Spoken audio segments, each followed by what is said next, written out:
Hello student, my name is Vijay. आप सभी लोगों का बहुत बहुत स्वागत है इस ई पाठशाला की वीडियो लेक्चर सीरीज में। क्लास 11th और 12th के बच्चों के लिए पॉलिटिकल साइंस का बहुत अच्छी तरीके से इस कंप्लीट पैकेज वीडियो में हमने आपको सारी चीजें देने की कोशिश करी है। करना क्या होगा, अगर मान लीजिए कि आपको वीडियोस देखनी है तो आप जाइए, आप हमारी प्लेलिस्ट सर्च आउट कर सकते हैं। प्लेलिस्ट हमने वीडियो के डिस्क्रिप्शन में लिंक दे दिया है, एक एक करके सारी वीडियो आप देख सकते हैं। अब मान लीजिए कि आपको नोट्स चाहिए, तो नोट्स के लिए क्या है दोस्तों, नोट्स के लिए हमने ये सारे के सारे नोट्स फ्री ऑफ कॉस्ट अपने ई पाठशाला ऐप पे अपलोड किया हुआ है। और हमने ये सारी चीजें बच्चों को बहुत ही मतलब कम प्राइजेस में रखी हुई है, 9 रुपए में रखी हुई है हमने। कोई 9 रुपए बड़ी बात नहीं है जब आपको ये सारी की सारी चीजें एक्सेस हो जाती है। सो आई होप ये वीडियो आपको मदद करेगी अपनी प्रिपरेशन के लिए। जल्द ही हम लोग लाइव सेशन करने वाले हैं सारे बच्चों के लिए, चाहे वो 11th क्लास के बच्चे हिस्ट्री वाले हो, पॉलिटिकल वाले हो, ज्योग्राफी वाले हो।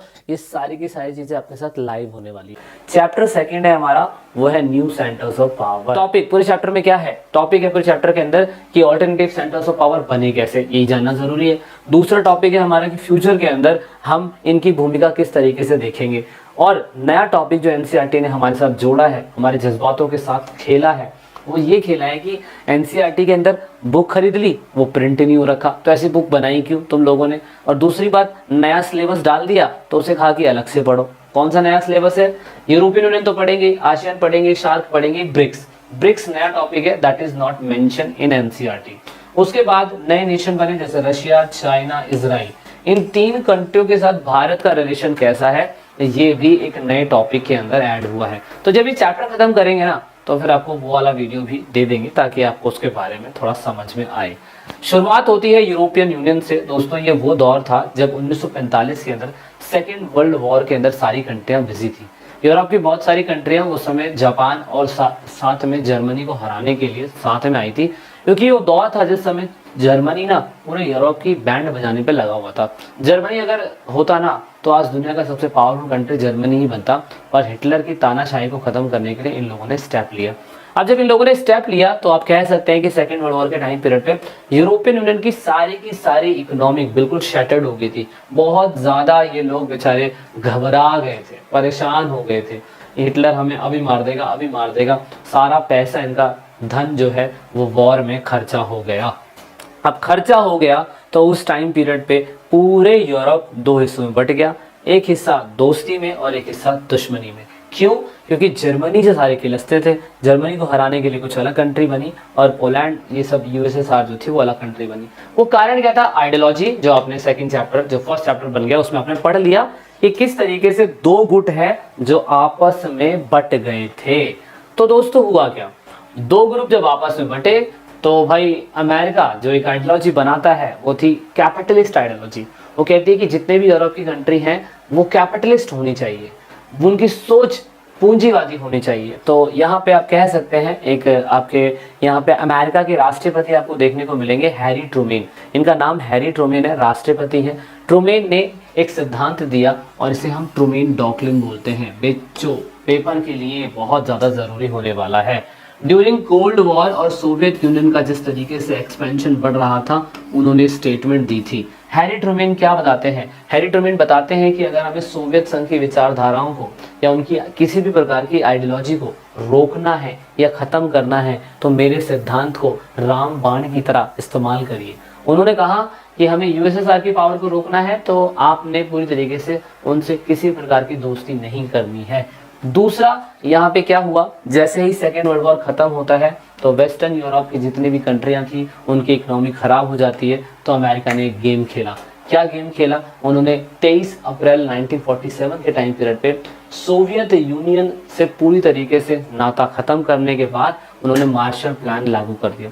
मार्शल प्लान के तहत हुआ क्या, जितनी भी वेस्टर्न यूरोप की कंट्री थी जो सेकेंड वर्ल्ड वॉर के दुख से जूझ रही थी, पैसों से जूझ रही थी, उन सब को अमेरिका ने 12 अरब डॉलर एज आ क्या कहते हैं उधार के रूप में दिया। तो वेस्टर्न यूरोप आप ये देख सकते हैं, वेस्टर्न यूरोप की जितनी भी कंट्री थी उनको उधार के रूप में दिया, ताकि दोस्तों हम आपके काम नहीं आएंगे तो कौन काम आएगा। अमेरिका ये बताना चाह रहा था कि हम आपके काम नहीं आएंगे तो कौन आएगा। यूएसएसआर तो देखो कम्युनिस्ट आइडियोलॉजी है, वो तो अपने अपने में मस्त रहता है। हम तो कैपिटलिस्ट आइडियोलॉजी के लोग हैं। आप हमसे 12 अरब डॉलर लीजिए और अपना जो कंट्री है वो चलाइए, जब आपकी दुविधा खत्म हो जाएगी तो हमें पैसे वापस कर देना। दोस्त हैं, दोस्त के लिए तो इतना कर ही देंगे। लेकिन दोस्तों अमेरिका का ना इसके पीछे का आइडियोलॉजी छुपा हुआ था। छुपा ये था चाणक्य नीति। चाणक्य नीति क्या थी? जब दुश्मन की मदद करोगे तो ऑफकोर्स वो आपका दोस्त बन जाएगा, और अगर वो आपका दोस्त बन गया तो जैसा रहन सहन खान पान आपका होगा तो सेम आपके दोस्त का भी होगा। तो ऐसा ही हुआ दोस्तों, जब अप्रैल 1948 के अंदर यूएस ने पूरा का पूरा पैसा वेस्टर्न यूरोपीय कंट्री को दिया और ये 1952 तक चलता रहा। तो इस टाइम तक जितनी भी कंट्री को पैसा दिया वो सारी की सारी कंट्री बन गई क्या? कैपिटलिस्ट। और कैपिटलिस्ट बन गई तो वो अमेरिका की दोस्त बन गई, है ना। अमेरिका की दोस्त बनी कि नहीं बनी? बिल्कुल बनी भाई। तो आपको ये जितनी भी ये कंट्री ये वाली दिखाई दे रही है, ये येलो में दिखाई दे रही है थोड़ी सी, ये वो कंट्री है जो कभी वो यूएसएसआर की आइडियोलॉजी को फॉलो कर रही थी। और ये कंट्री वो है जो अपने आप को कम्युनिस्ट बोलती थी, और कम्युनिस्ट बोले तो ऐसी आइडियोलॉजी जो यूएसएसआर अपनाता था। अब कम्युनिस्ट क्या है? ये विचारधारा मैंने आपको पहले भी बताई थी। ये जितनी आपको पिंक में दिखाई दे रही है, थोड़ी पिंक कह रहा हूं सॉरी में, वायलेट कलर में दिखाई दे रही है, ये है पूरी तरीके से कैपिटलिस्ट लोग। कैपिटलिस्ट मोस्ट पूंजीवादी। देश का विकास होगा तो जैसे जैसे करेंसी बढ़ेगी घटेगी, ये उस पर डिपेंड करता है। तो ये बहुत अच्छी बात थी। लेकिन जैसे ही यूएसएसआर 1991 में टूटा तो ये सारी कंट्री भी इस तरफ शिफ्ट हो गई और ये सारी कंट्री भी कैपिटलिस्ट बन गई। तो देख रहे हो, मतलब शुरुआती समय में ये कंट्री अमेरिका से पैसे ले रही है, ये कंट्री अमेरिका से पैसे ले रही है, अमेरिका उनकी मदद कर रहा है उस टाइम पीरियड पे जैसे उनकी अर्थव्यवस्था खराब थी। लेकिन जब ये सारे लोग एक साथ आ गए ना, ये सारे लोग जब एक साथ आ गए तो इन सारे लोगों ने मिलके कसम खाई। इन्होंने कहा कि यार हमें तो दुनिया की महान पावर होना चाहिए, हमें तो क्या कहते हैं अमेरिका को टक्कर देनी चाहिए। अमेरिका इतना ज़्यादा पावरफुल है, वो तो हर जगह अपना डोमिनेंस करता रहेगा। तो दोस्तों आओ मिलो सिलो सालो खेलते हैं, आपस में हम लोग एकजुट होते हैं और एक ऐसी महान पावर बन के दिखाएंगे जो दुनिया में सभी को टक्कर दे सकती है। तो दोस्तों यहाँ पे बनता है यूरोपियन यूनियन, 12 सितारे, 12 कंट्री, और दोस्तों यहाँ पे ये बनते हैं यूरोपियन यूनियन के सदस्य। अब इसका टाइम समझते हैं क्या है। यूरोपियन यूनियन ने सबसे पहले इकोनॉमिक कॉपरेशन बनाया दोस्तों 1948 के अंदर। मैंने लास्ट आपको बताया था कि 1947 के अंदर यूरोपियन यूनियन को 12 अरब डॉलर एज अ कर्ज के रूप में अमेरिका ने मदद के रूप में दे दिया था। लेकिन ये लोग यही नहीं रुके। 1 मार्क्स के अंदर आपसे पेपर में पूछ लिया जाता है कि OECD ये क्या है, इसकी फुल फॉर्म क्या है, तो आप याद रखिएगा organisation of economic cooperation and development. ये उन सभी कंट्रियों ने मिलके करा जो उस टाइम पीरियड पे क्या कहते हैं बनी थी यूरोपियन यूनियन, और इसका नाम बाद में 1961 के अंदर OECD करा गया था। ये जरूर याद रखना। ये लोग यही नहीं रुके, आप देख सकते हो इसमें 36 कंट्रियां आपस में जुड़ी। इसका हेडक्वार्टर फ्रांस में आज भी हमें देखने को मिलता है। इनके फाउंडर कह रहा हूँ, वर्तमान समय में जनरल सेक्रेटरी जो है 5th जनरल सेक्रेटरी, ये हमें नाम देख सकते हो, एंजल करके इनका नाम है, ये हमें देखने को मिलता है। पर्पस क्या है हमें इतना डीपली नहीं पढ़ना है। दूसरा है council of European union establish. Council क्या होता है दोस्तों? काउंसिल होता है कि जितने भी यूरोपियन यूनियन की कंट्री, मतलब यूरोप के अंदर जो यूरोपियन यूनियन बनेगा, इनके जितने भी सदस्य मेंबर है, अगर उसे कोई दिक्कत होती है उसमें कौन सा हेड बनेगा, कौन सा टेम्पररी हेड बनेगा, कौन सा डिपार्टमेंट कौन चलाएगा, उसके लिए काउंसिल बनाई जाती है। और इसका उन्होंने 1949 के अंदर ये काउंसिल बना दी थी। आप देख सकते हो इसका हेडक्वार्टर भी फ्रांस के अंदर हमें देखने को मिलता है।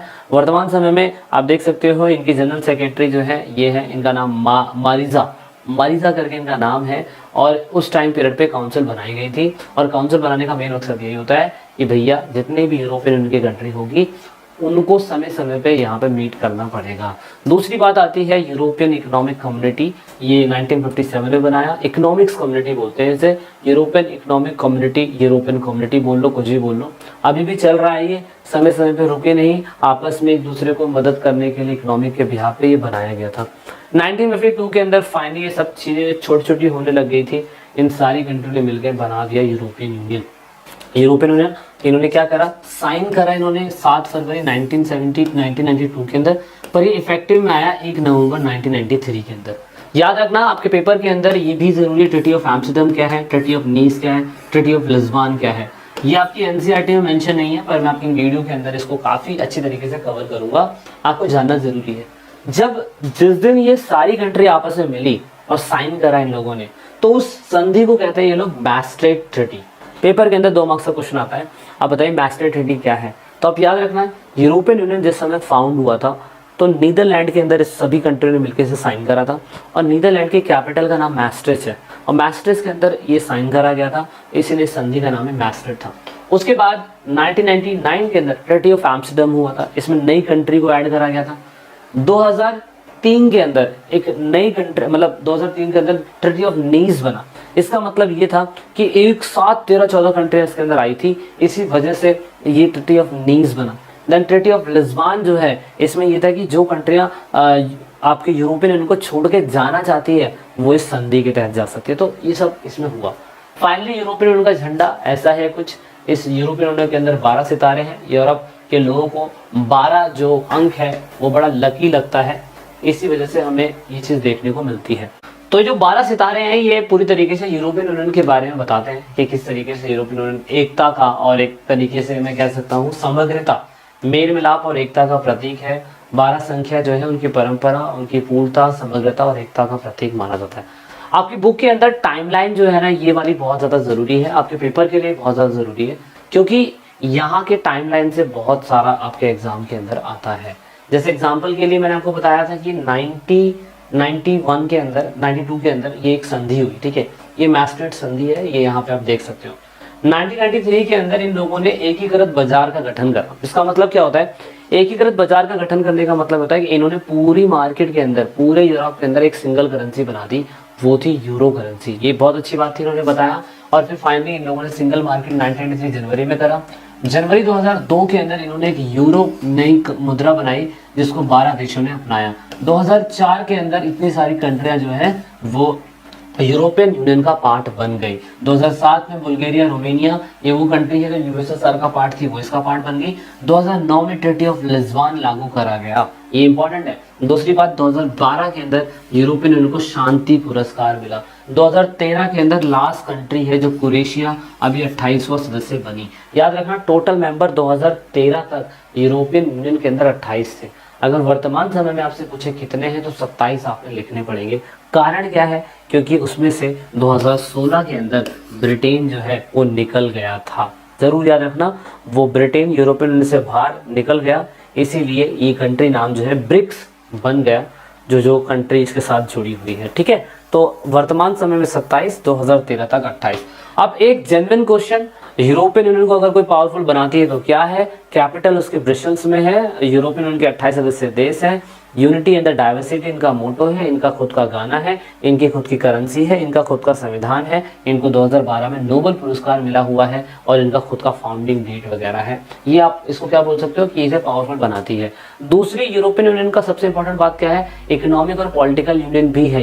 ये एक स्टेट नहीं बल्कि बहुत कुछ है, क्योंकि ये सारी चीजें हमें यूरोपियन यूनियन के अंदर देखने को मिलती है। तो ये आप 6 विशेषताएं लिख सकते हो, लेकिन यूरोपियन यूनियन कंट्रियों का ग्रुप है, इसलिए उसका संविधान नहीं बनाया जा सकता, इसलिए इसका संविधान नहीं बना हुआ। यूरोपियन यूनियन को और ज्यादा पावरफुल क्या बनाती है? नंबर 1, वो बिगेस्ट इकोनॉमिक पावर है। क्यों? क्योंकि यूएस के कंपैरिजन में अमेरिका में तो डॉलर चलता है, लेकिन यूरोप की सारी कंट्रियां आपस में ट्रेड करके करती है। इसी वजह से मैं कह सकता हूँ ये इकोनॉमिक के माध्यम से काफी लार्ज लेवल पे ट्रेड करते हैं। भाई 10-12 कंट्रियां हैं या 28 कंट्रियां हैं, देखो 28 तो टोटल हम मान ही सकते हैं, ब्रिटेन अभी बाद में निकला था। लेकिन अगर ये 28 कंट्री आपस में अपने खुद की करेंसी में ना बिजनेस करते हुए यूरो में बिजनेस करेगी तो यूरो का ट्रेड ज्यादा होगा, यूरो का बिजनेस ज्यादा होगा डॉलर के कंपैरिजन में।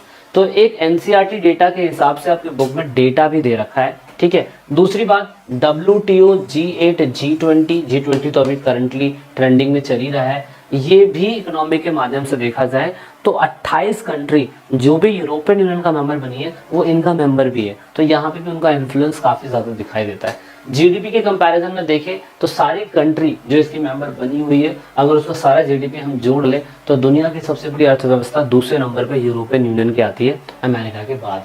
अगर हम लोग आर्मी की बात करें तो इनकी 28 कंट्रियों की अगर आर्मी को जोड़ लिया जाए तो NATO, America, China, Saudi Arabia, India चौथे स्थान पे आता है। लेकिन दोस्तों यहाँ पे जो यूरोपियन यूनियन है उनकी भी आर्मी कम नहीं है। कारण क्या है? कारण यह है कि यूरोपियन यूनियन के अंदर 2 परमानेंट मेंबर की कंट्री के सदस्य के देश हैं, वो यूके और फ्रांस है। परमानेंट क्या है दोस्तों, जब आप आगे चैप्टर पढ़ेंगे ना, चैप्टर पढ़ेंगे आप लोग यूनाइटेड नेशन ऑर्गेनाइजेशन के बारे में, उसमें 5 परमानेंट मेंबर है, जैसे हम एफ रेस से जानते हैं।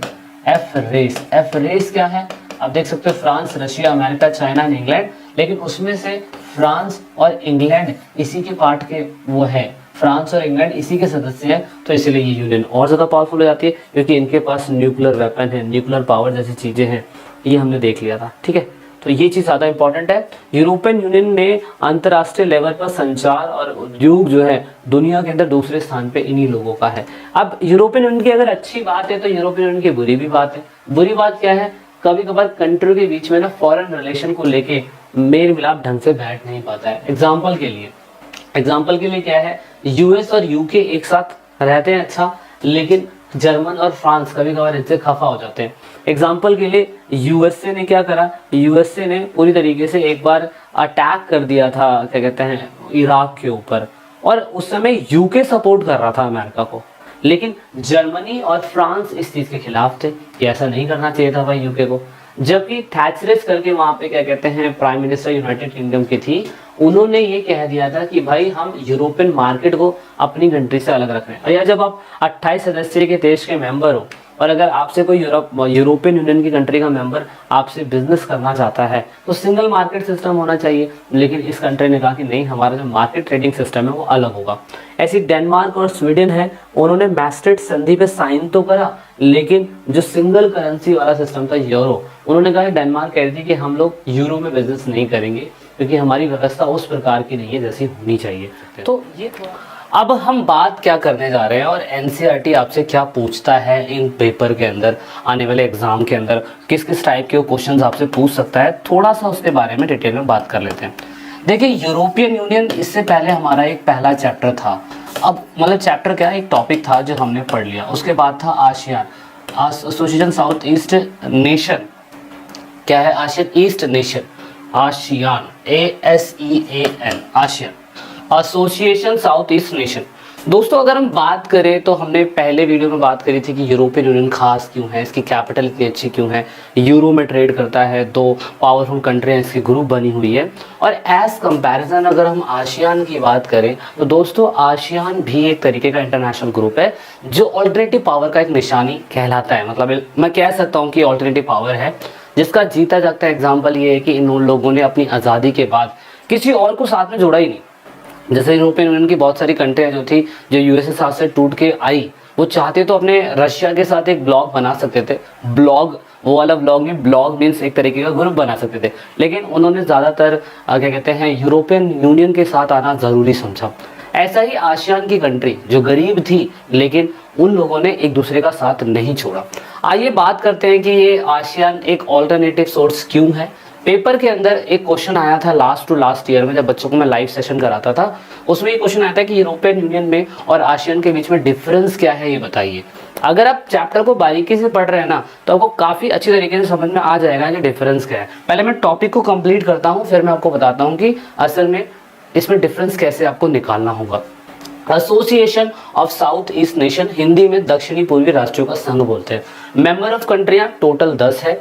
इसी वजह से इनका जो सिंबल है झंडे के अंदर, वो धान की 10 बालियों को रिप्रेजेंट करता है, यानी कि 10 कंट्रियों को रिप्रेजेंट करता है। तो कंट्रियों के नाम Brunei, Thailand, Myanmar, Laos, Indonesia, Malaysia, Philippines, Cambodia, Singapore and Vietnam. आपको बता दूं कि ये सारी कंट्री वही है जो विश्व युद्ध 2 और 1 के अंदर कहीं ना कहीं जो ब्रिटेन थी उसकी गुलाम बनी हुई थी। जैसा हम लोगों के साथ इन लोगों ने करा था, हमें भी गुलाम बना रखा था और हमारे रिसोर्सेज का इस्तेमाल बहुत ज़्यादा ब्रिटिश के लोगों ने करा। इसी वजह से हम लोगों को भी राष्ट्र निर्माण यानी कि नेशन बिल्डिंग करते समय अपने आप को पिछड़ापन बड़ा महसूस हुआ। सेम ऐसा ही इन 10 कंट्रियों के साथ भी था, क्योंकि इन लोगों को भी गुलाम बनाया गया था। और जब गुलाम बनाया गया तो आर्थिक पिछड़ापन तो इनके साथ भी था, और आर्थिक पिछड़ापन अगर इनके साथ था तो ऑफ कोर्स नेशन बिल्डिंग की वजह से हम कह सकते हैं कि इनको भी कोई ना कोई दिक्कतें आई थी। हम लोगों ने तो नेम बना लिया, इंडिया कंट्री ने नेम बना लिया था। इसके बारे में आप आगे वाले चैप्टर में पढ़ोगे। चैप्टर 1 कोल्ड वॉर के अंदर आप पढ़ते, लेकिन वो चैप्टर डिलीट कर दिया गया। हम जैसे इंडिया कंट्री ने नेम बनाया जो अभी प्रेजेंट टाइम पे है, इसे थर्ड वर्ल्ड बोला जाता है इंटरनेशनल लेवल में। लेकिन आसियान ने क्या करा दोस्तों, आसियान ने बैंकॉक, थाईलैंड की राजधानी है बैंकॉक, वहां पे आसियान डिक्लेरेशन करा। इसको हम मल्टीलेटरल ट्रीटी भी बोलते हैं। ये पेपर के अंदर आता है कि इस ट्रीटी का नाम क्या है, तो आपसे मल्टीलेटरल ट्रीटी बोलते हो। बहुविपक्षीय संधि 8 अगस्त 1967 में हुआ था और इसको Indonesia, Malaysia, Philippines, Singapore and Thailand, इसका कुछ शॉर्टकट नेम भी था याद करने के लिए, लेकिन अभी मुझे याद नहीं आ रहा है।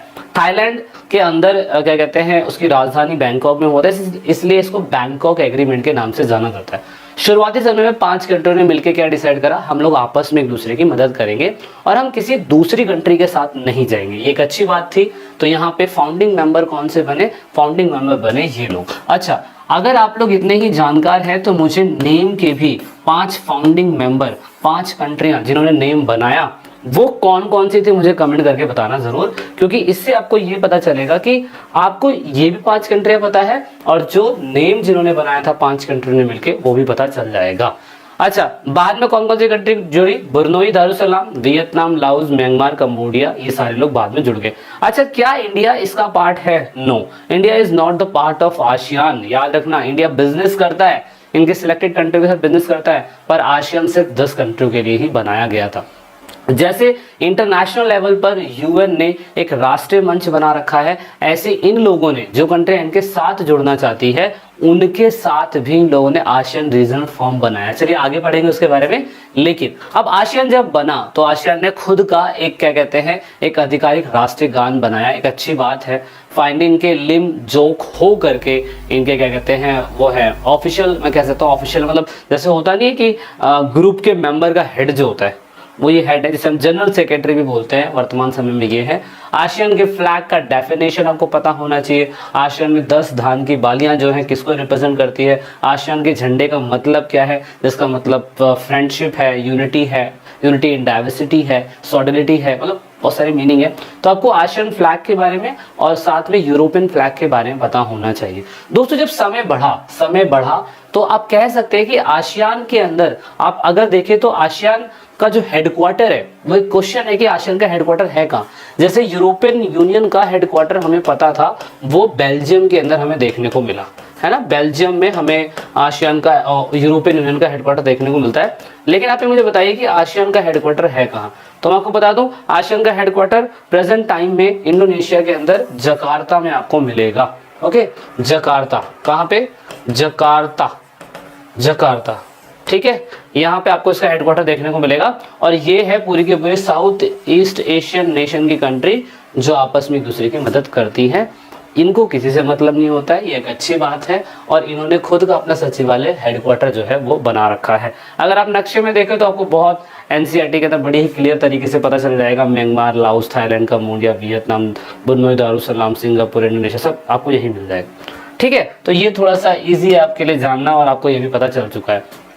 अब दोस्तों यहाँ पे लिखा है, isn't India part of south east Asia, the north eastern state are so close to the Asian country. क्या भारत साउथ ईस्ट एशिया का पार्ट नहीं है? क्योंकि नॉर्थ ईस्टर्न स्टेट की जितनी भी कंट्रियां हैं लगभग उसके पास में तो है। यहाँ पे अगर हम यहाँ पे इंडिया के मैप में देखें, यहाँ पे इंडिया है ना पूरा का पूरा, तो उसके पास भी है। तो क्या इसका मेंबर है या नहीं? तो आप सिंपल शब्दों में बोलोगे ये इसका मेंबर नहीं है। अच्छा, आसियान जैसे जैसे आगे बढ़ा, आसियान ने अपने उद्देश्य के ऊपर फोकस करा। इन्होंने कहा कि हम 10 कंट्री आपस में काम क्या करेंगे। इन्होंने कहा 10 कंट्रियों ने, हम लोग इकोनॉमिक ग्रोथ करेंगे, हम लोग सोशल प्रोग्रेस करेंगे, हम लोग कल्चर डेवलपमेंट के ऊपर फोकस करेंगे। इनके पिलर है। आसियान का काम करने का तरीका सिंपल सा है, अपना अपना स्टाइल है। उन्होंने कहा हम लड़ाई झगड़ा मारपीट कुछ नहीं करेंगे। भाई यूरोपियन यूनियन के पास बहुत तगड़ा पैसा है, यूरोपियन यूनियन के पास एक अच्छी यूरो करेंसी है, यूरोपियन यूनियन के पास एक अच्छी मिलिट्री पावर है, पर हमारे पास तो कुछ भी नहीं, क्योंकि हम तो खुद ही गुलाम थे इन लोगों के, तो हम इनसे फालतू नहीं बोल सकते हैं। तो ऐसी कंडीशन में क्या हुआ, ऐसी कंडीशन में इन्होंने कहा हम लोग इनफॉर्मल रहेंगे, कोऑपरेटिव रहेंगे और हम लोग Asian respect the nation sovereignty. Asian country के जितने भी आपस में सदस्य मेंबर है वो एक दूसरे के राष्ट्रीयता का सम्मान करेंगे। वो कुछ भी करे वो कंट्री के लोग, हमें उनसे मतलब नहीं है, पर हम लोग आपस में भाईचारा बनाए रखेंगे। ये सबसे इंपॉर्टेंट बात है। तो ASEAN has no desire for great notion structure and the institution. ऐसा नहीं था कि आसियान यूरोपियन यूनियन कंपैरिजन में बड़ी बड़ी मीट करेगा, बड़े बड़े लेवल पे दूसरी कंट्री को जोड़ने की कोशिश करेगा, परमाणु परीक्षण जैसे मुद्दों पे सवाल सवाल उठाएगा, एक करेंसी बनाने की कोशिश करेगा, क्योंकि इतना इंफ्रास्ट्रक्चर अभी इनके पास था नहीं। जस्ट ये 1950 के बाद तो सारी कंट्री आज़ाद हुई, तो कैसे एकदम से ये लोग कुछ कर देंगे, इसीलिए उन्होंने कुछ नहीं कहा। तो अपना अपना स्टाइल है, यानी कि जो भी लोग काम करते हैं अपने लेवल पे काम करते हैं, अच्छी बात है। अब यहाँ पे 2003 के अंदर इन्होंने कहा कि हम 3 पिलर के अकॉर्डिंग ही काम करेंगे, आसियान सिक्योरिटी कम्युनिटी, उसके बाद ASEAN economic community and then ASEAN socio culture community. तो देखो सिक्योरिटी कम्युनिटी के अंदर क्या आता है, ये रहा आसियान सिक्योरिटी कम्युनिटी के अंदर ये आता है कि जितनी भी 10 कंट्रियां आपस में मिली हुई है, अगर किसी को कोई प्रॉब्लम होती है तो एक दूसरे की सिक्योरिटी में मदद करेंगे। जैसे कोई आतंकवादी हमला हो गया, कोई नेशनल डिस्प्यूट हो गया, देश के अंदर कोई मतलब मैं कह सकता हूँ ऐसी इनलीगल एक्टिविटीज हो रही है जो दूसरी कंट्री के थ्रू हेल्प की जा सकती है, तो वहां पे सिक्योरिटी देंगे 10 कंट्री आपस में। इकोनॉमिक के अंदर सिंगल मार्केट प्रोडक्ट बनाया जाएगा, इक्विटेबल इकोनॉमिक डेवलपमेंट पे बात होगी, कॉम्पिटिटिव इकोनॉमिक रीजन की बात होगी कि आपस में एक दूसरे का ब्रांड किस तरीके से सेल कर सकते हैं, और ऐसा कोशिश करेंगे कि मार्केट ऐसी बनाई जाए जो 10 की 10 कंट्री को फायदा पहुंच सके। तो इकोनॉमिक बेसिस पे कल्चर भी यहाँ पे तो आपको पता ही है, एक दूसरे की कल्चर का रिस्पेक्ट करेंगे, एक दूसरे कल्चर को अपनी कंट्री के अंदर दूसरी कंट्री में ट्रांसफर करेंगे, जैसा हम लोग तो करते ही रहते हैं ना, तो ये वाली चीज। अब आसियान सिक्योरिटी कम्युनिटी का मतलब क्या है, जैसे मैंने अभी बताया, टेरिटोरियल डिस्प्यूट को खत्म करना। अगर एक कंट्री को दूसरी कंट्री से कोई दिक्कत हो रही है तो वो लड़ाई नहीं करेंगे, इंटरफेरेंस करेंगे, बट यहाँ पे वो नेशन के रिस्पेक्ट भी करेंगे, उनकी सोवरेनिटी के ऊपर फोकस करेंगे। एक बार ऐसा हुआ था, ये एनसीईआरटी में दिया भी हुआ है। और उसके बाद इकोनॉमिक की बात हो रही है तो ऑफकोर्स इकोनॉमिक ग्रोथ पे फोकस करा जाएगा, जितने भी डिस्प्यूट है इकोनॉमिक से रिलेटेड उनको इम्प्रूवमेंट करा जाएगा एक मैकेनिज्म के थ्रू। सोशल कल्चर की बात करी जाए उसके ऊपर भी फोकस किया जाता है, मतलब ऑफकोर्स कल्चर पे हम शेयर करेंगे, सिंगापुर का फूड थाईलैंड आ रहा है, थाईलैंड का मसाज सिंगापुर जा रहा है, ऐसा कुछ, ठीक है, तो वो रिस्पेक्ट वाली बात है। अच्छा, एक सबसे अच्छी बात जो मुझे लगी वो ये लगी, 1994 में इन लोगों ने क्या बनाया। अब आप ये देखने की कोशिश करिए, इसके ऊपर मैं आपको ज्यादा फोकस कराने की कोशिश करूंगा, ये है क्या। देखिए मान लेते हैं कि 10 कंट्रियां हैं, ठीक है, ये 10 कंट्रियां, ये लोग एक दूसरे को बहुत अच्छी तरीके से जानती हैं, और ये लोग आपस में तो अच्छी तरीके से बिजनेस कर ही रही है ना, ये लोग आपस में अच्छी तरीके से बिजनेस कर रही है। लेकिन इनके सामने पावरफुल कंट्रियां हैं, पावरफुल कंट्री जैसे कि मान लो चाइना है, पावरफुल कंट्री जैसे मान लो रशिया है, पावरफुल कंट्री जैसे कि इंडिया है, पावरफुल कंट्री जैसे यूएस है, पावरफुल कंट्री जैसे यूके है, ऐसे बहुत सारी कंट्रियां हैं। अब ये कंट्रियां इनका मेंबर नहीं बन सकती, क्योंकि आसियान ने तो अपने लोगों के लिए ही मेंबरशिप दे रखी है ना।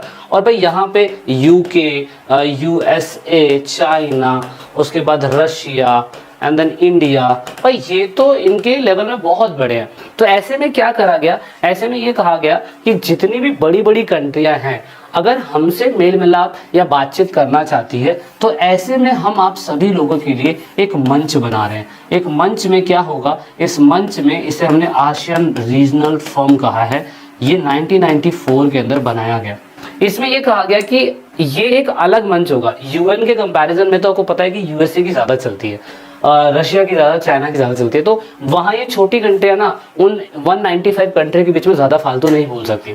तो ऐसी सिचुएशन में क्या होगा, ऐसी सिचुएशन में ये 10 कंट्रियां, अब क्योंकि आसियान रीजनल फोरम आसियान के द्वारा बनाया गया है, और जो बड़ी कंट्रियां इनके साथ आना चाहती है वो इसमें बातचीत कर सकती है अगर आप आसियान रीजनल फोरम का एक मेंबर बनते हो तो। अब आप कहोगे कि ये बड़ी कंट्रियां इनके साथ क्यों आए, बाय बिजनेस, सारा खेल बिजनेस का है। इंडिया को अपना प्रोडक्ट बेचना है तो इस छोटी छोटी कंट्री के अंदर प्रोडक्ट बेच सकते हैं ना काफी अच्छी तरीके से, और इनको चाहिए भी, ऑफ कोर्स चाहिए। और बड़ी छोटी कंट्रियां हैं, उनकी कंट्रियों के अंदर सामान सस्ता बेच सकती है, तो ये सारा खेल है। तो इसलिए आसियान रीजनल फोरम बनाया गया 1994 के अंदर, जिसमें छोटी कंट्रियां जो है वो अपनी सिक्योरिटी फॉरेन पॉलिसी के नाम पे जो बड़ी कंट्री है उसके साथ कोऑर्डिनेट कर सकती है, बिजनेस कर सकती है। अब आपके एनसीईआरटी में एक क्वेश्चन लिखा हुआ है, who are the member of the ASEAN regional forum. आपको ये कमेंट करके मुझे बताना है, आप चाहे तो गूगल कर सकते हैं, मुझे कमेंट करिए। आप ये बताइए कि आसियान रीजनल फोरम के जो बड़ी कंट्रियां हैं वो कौन कौन से मेंबर उसके पार्ट बने हुए। चलो इंडिया में बता देता हूँ, क्योंकि देखो हम लोग पढ़ रहे हैं तो ऑफकोर्स इंडिया तो इसका मेंबर हो गई, आसियान रीजनल फोरम का मेंबर है वो, और उसके बाद वो कुछ कंट्रियों के साथ बिजनेस भी करता है। तो यहाँ पे आसियान रीजनल फोरम क्यों बनाया गया, FTA है, ठीक है, FTA के लिए बनाया गया, ये सही से दिखाई नहीं दे रहा है। FTA का मतलब free trade area. Free trade area का मतलब होता है सर्विस, लेबर, इन्वेस्टमेंट, इस पे टैक्स नहीं लगेगा अगर आप आसियान रीजनल फोरम के मेंबर बने हुए हैं। धीरे धीरे बहुत स्ट्रांग होता गया आसियान रीजनल फोरम, और उसने बताया कि हम एक आसियान का एक विजन बनाएंगे। आसियान 2020 गोल एनसीईआरटी में लिखा हुआ है, बट ये आसियान रीजनल फोरम 2040 हो चुका है। तो ये क्वेश्चन ओल्ड हो चुका है, इसे हेनोई योजना भी कहा जाता है, हेनोई वियतनाम के अंदर है। तो वहां पे ये इस विजन के ऊपर बात करी गई थी। 1997 में ये चीज सामने आई थी, लेकिन विजन कहा गया था कि हम लोग आसियान को एक लक्ष्य बनाएंगे, इसीलिए the ASEAN integrated one vision one identity one community. ये आसियान का अपना खुद का गोल था। आसियान ने कहा कि हम इस पे फोकस करने की कोशिश करेंगे। किस पे फोकस करने की कोशिश करेंगे? वो 2020 तक अपने आप को अंतर्राष्ट्रीय समुदायों में अंतर्राष्ट्रीय आसियान की एक बाहरी भूमिका होगी। ये नेगोशिएशन ओवर कॉन्फ्लिक्ट के ऊपर बात करेंगे। बीच में ईस्ट तिमोर के साथ इनका क्राइसिस भी हुआ था। ये ईस्ट तिमोर आपको यहाँ दिखाई दे रहा है। इनके साथ डिस्प्यूट भी हुआ था, लेकिन इन्होंने इसको काफ़ी अच्छी तरीके से संभालने की कोशिश करी, लड़ाई झगड़ा नहीं करा। अब क्योंकि हमें पता है कि हमें बिजनेस मिल रहा है, हम इस चैप्टर को क्यों पढ़ रहे हैं? क्योंकि हमें इस चैप्टर से पढ़ने के लिए भाई एनसीईआरटी ने छापा है, तो भारत को कुछ ना कुछ तो फायदा होगा ना। तो इसीलिए हम लोगों ने क्या करा, हमने लुक ईस्ट पॉलिसी लॉन्च करा था 1992 के अंदर। मोदी जी के टाइम पे आने के बाद इसे लुक ईस्ट पॉलिसी से इसे एक्ट ईस्ट पॉलिसी कर दिया गया है 2014 के अंदर। तो पेपर में क्वेश्चन आता है लुक ईस्ट पॉलिसी अब एक्ट ईस्ट पॉलिसी हो गई है, तो ये किसने किया है और क्यों किया है? नाम बदला है बस, और कुछ नहीं है। अब लुक ईस्ट पॉलिसी क्या है, ये हमारे लिए जरूरी है। वो तो हमने सारा का सारा आसियान से रिलेटेड पढ़ लिया। हमें जरूरी जानना ये है कि Look East Policy Act East Policy Modi ji ने करी, लेकिन लुक ईस्ट पॉलिसी के तहत हमने किया क्या? लुक ईस्ट पॉलिसी के तहत हमने ये करा कि जो भी ईस्ट की कंट्री है उनके साथ बिजनेस करना है, उनके साथ ट्रेड करना है, उनके साथ रिलेशन बनाना है, बस यही है। तो ये फोकस करना है आप लोगों ने। हम लोग एनुअली इन लोगों से मिलते रहते हैं। अभी 1992 के अंदर मनमोहन सिंह की सरकार ने इसको लॉन्च करा था। हमेशा हर कंट्री चाहती है कि वो आसियान के साथ अच्छे रिलेशन बना सके। चाइना, जापान, साउथ कोरिया, ये तो इनके साथ अच्छा बिजनेस कर ही रही है, लेकिन हमने 1992 के अंदर इसको फोकस करा। हमारे रिलेशन को बने हुए कम से कम 25 साल हो चुके हैं। 2009 के अंदर क्या कहते हैं एफटीए रिलेशन साइन किया गया था अच्छी तरीके से, और उसके 2014 तक इस सर्विस को कंटिन्यू रखा गया और आज भी ये चल रहा है। फाइनली 25 जनवरी 2018 के दिन हमने सिल्वर जुबली मनाई थी इन 10 कंट्रियों के साथ, और मोदी जी ने अच्छी खासी फोटो डाली है अपने इंटरनेट पे, आप जाके देख सकते हैं। सो भाई दोस्तों, चाइना जाना जाता है अपने एक महान व्यक्ति के द्वारा, और वो है माओ ज़ेडुंग। क्लास 11th की हिस्ट्री अगर आपने पढ़ी होगी ना, तो क्लास 11th की हिस्ट्री में आपको समझाया है मैंने कि किस तरीके से 1945 से लेके 1990 तक, जिस समय पूरी दुनिया कैपिटलिस्ट और कम्युनिस्ट आइडियोलॉजी के बीच में लड़ झगड़ रही थी, उस समय ही चाइना अपने देश में 1949 में माओ ज़ेडुंग के अंडर में एक क्रांति लेके आता है, और माओ ज़ेडुंग पहले चेयरमैन या चेयरपर्सन बनते हैं जो कम्युनिस्ट पार्टी के फाउंडर थे। दोस्तों, माओ ज़ेडुंग ने जो क्रांति करी ना, उस क्रांति के अंडर में पूरी तरीके से कम्युनिस्ट रेवोल्यूशन हुआ, पूरी तरीके से कम्युनिस्ट की सरकार बनी। और आपको पता होगा कि हमेशा हर कंट्री उस समय पे यही कोशिश कर रही थी। यूएसएसआर कोशिश कर रहा था कि वो मेरे खेमे में आए, और यूएसए कोशिश कर रहा था कि वो उसके ब्लॉक में जाए।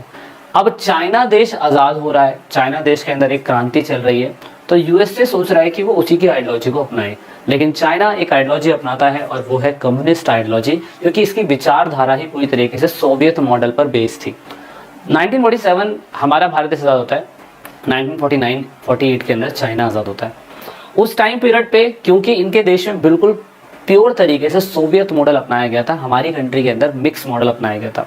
कुछ चीज़ें प्राइवेट, कुछ चीज़ें सरकारी, बट चाइना के अंदर ऐसा नहीं था। पूरी तरीके से हर चीज़ सरकार के अंडर में होगी। इस तरीके से इनका रिलेशन किसी भी कैपिटलिस्ट वर्ल्ड से नहीं था। तो मैं डायरेक्टली और इनडायरेक्टली अगर आपको कहूं तो चाइना पूरी तरीके से यूएस की गवर्नमेंट के खिलाफ था, क्योंकि यूएस की गवर्नमेंट जो है वो कैपिटलिस्ट को बढ़ावा दे रहा है, और चाइना पूरी तरीके से कम्युनिस्ट आइडियोलॉजी को बढ़ावा दे रही है। कम्युनिस्ट जहाँ पे सरकार के सारे संसाधनों का कंट्रोल, रेलवे, फैक्ट्री, एजुकेशन, उसके बाद हेल्थ केयर सिस्टम, सब कुछ सरकार देखेगी, फैमिली प्लानिंग जैसी चीज़ें, और यहाँ से खेल शुरू होता है चाइना के लिए। दोस्तों, चाइना मैं कह सकता हूँ कि वो इकोनॉमिक लेवल पे इतना आगे क्यों है, एनसीईआरटी में मेंशन नहीं है इसके बारे में, लेकिन मैं आपको ये बता सकता हूँ कि चाइना ने बहुत ही फास्टेस्ट इकोनॉमिक इसलिए करी क्योंकि उन्होंने इकोनॉमिक रिफॉर्म बहुत तेजी से करा। अब पेपर के अंदर ये क्वेश्चन आया है कि आप बताइए कि चाइना की बढ़ती इकोनॉमी का सबसे बड़ा कारण क्या है? 1 मार्क्स में आंसर देना है तो फास्टेस्ट रिफॉर्म डाल देना। 1 मार्क्स का आंसर फास्टेस्ट रिफॉर्म, सबसे रफ्तार तरीके से आर्थिक बदलाव करे उसने, और इसी वजह से चाइना की इकोनॉमी बूस्ट करी। दूसरी बात, चाइना ऐसा कहा जाता है जिस तरीके से फास्टेस्ट इकोनॉमिक कर रहा है बूस्ट, उस तरीके से 2040 तक वो पूरी तरीके से क्या कर डालेगा, वो पूरी तरीके से 2040 तक अपने वर्ल्ड के अंदर डोमिनेंस बना लेगा। जिस तरीके से उसने कोरोना वायरस लाया था तो उससे तो पूरी तरीके से हमें लग रहा था कि चाइना जो है वो भाई हमसे जीत ही नहीं पाएंगे चाइना से। कारण क्या है, क्योंकि भाई अमेरिका पूरी तरीके से नेस्तनाबूद हो गया था, चाइना में कुछ भी नहीं होता। तो 2040 तक जिस तरीके से वो इकोनॉमिक बूस्ट कर रहा है, 2040 तक ऐसे अंदाजा लगाया जा सकता है कि वो पूरी दुनिया में सबसे आगे निकल जाएगा। इसी वजह से चाइना ईस्ट एशिया का सबसे ग्रेटेस्ट कंट्री में से एक आता है। हम इंडिया भी उनके सामने भले से हम साथ में आज़ाद हुए हैं, लेकिन ऑफ कोर्स क्या कहते हैं हमारे उनसे रिलेशन भी ख़राब हुए हैं, लड़ाई झगड़ा भी बहुत तगड़ी तरीके से हुआ है। लेकिन ईस्ट एशिया के अंदर अगर हम देखें, मंगोल, रशिया, इनके कंपैरिजन में चाइना भी एकमात्र एक शक्ति है टक्कर देने वाली। अब चाइना का स्ट्रेंथ क्यों है, क्योंकि उसकी इकोनॉमिक ग्रोथ काफ़ी अच्छी है, साल दर साल उसने हमेशा डेवलपमेंट के ऊपर फोकस करा है। उसकी हाई पॉपुलेशन है, हमारे भारत के कंपैरिजन में तो उसकी हाई पॉपुलेशन थी, अब नहीं है। अब हाई पॉपुलेशन पूरी दुनिया के अंदर, चाइना के पहले हम भारत आ चुके हैं और चाइना हमसे पीछे हो चुका है, तो हमने उसे कहीं तो पीछे कर दिया है। तो हमने पॉपुलेशन उसे पीछे कर दिया, लेकिन फिर भी पॉपुलेशन टक्कर देने वाली है। इसका लैंड मास बहुत बड़ा है। अगर आप लैंड मास देखें तो इसकी बाउंड्री जो है ना, इसकी बाउंड्री वो कोस्टल लाइन से भी कनेक्ट है।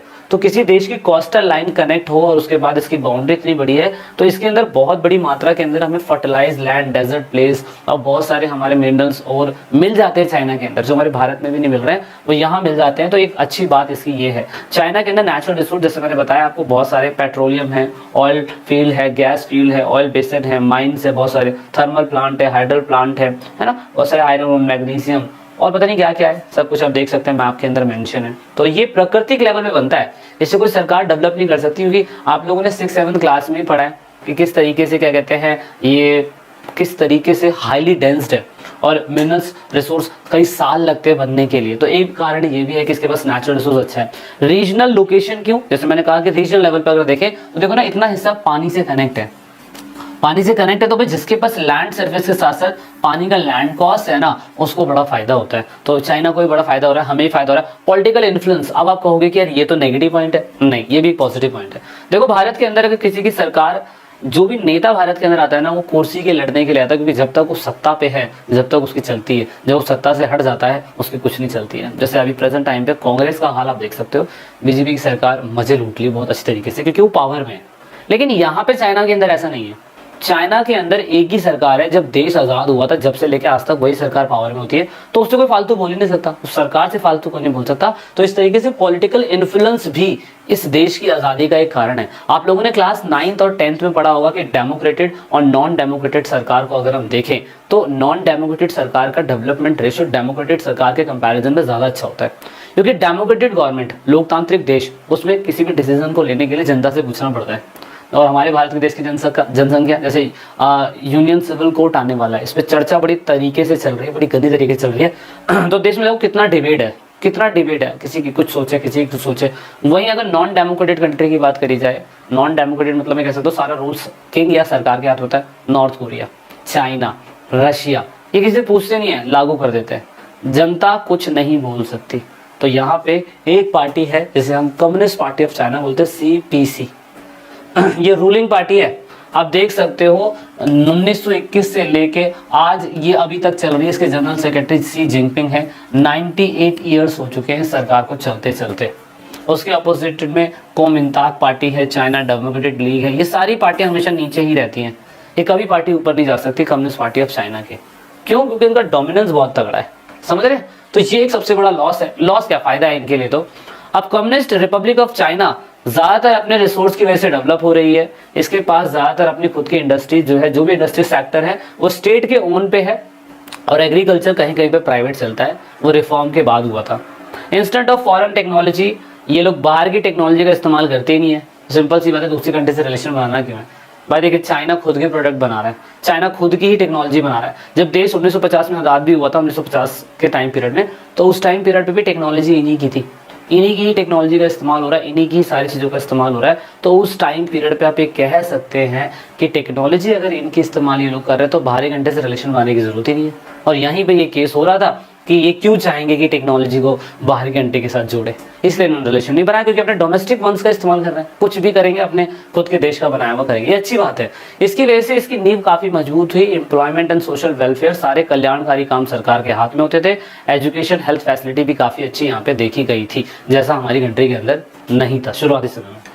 चलिए बात करते हैं आगे। जैसे जैसे सरकार के अंदर कंट्रोल बढ़ता चला गया, रिसोर्स बढ़ते चले गए, टेक्नोलॉजी बढ़ती चली गई, सोशल वेलफेयर बढ़ता गया, तो दोस्तों यहाँ पे सबसे बड़ी बात है कि हर साल जितना भी सरप्लस पैदा होता था वो 2 से 3% जनसंख्या भी बढ़ रही थी यहाँ पे, और इनकी जो पॉपुलेशन के साथ साथ जो भी इकोनॉमिक ग्रोथ हो रहा था 5 से 6%, वो उनकी इकोनॉमी के ऊपर खर्चा हो जा रहा था। सबसे बड़ी बात ये, इनका ग्रोथ तो हो रहा है पर इनकी इकोनॉमी के साथ साथ इनकी जनसंख्या भी बढ़ रही है। तो एग्रीकल्चर जो था वो सफिशिएंट नहीं था।